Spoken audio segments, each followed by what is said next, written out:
Ang pag-aaralan natin ngayon ay kung paano mag-connect ng Samsung phone sa Samsung Smart TV.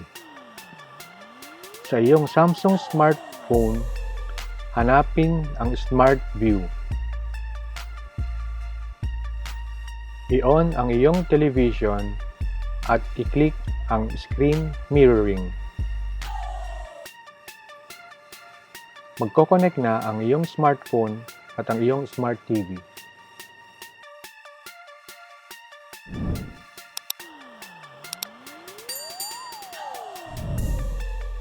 I-click ang iyong paboritong channel. Pwede mo gamitin ang FB page para ma-view mo mula sa iyong cellphone papunta sa iyong Smart TV.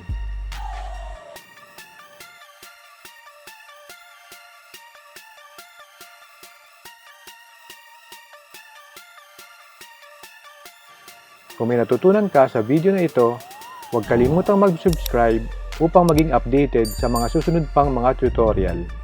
Maraming salamat!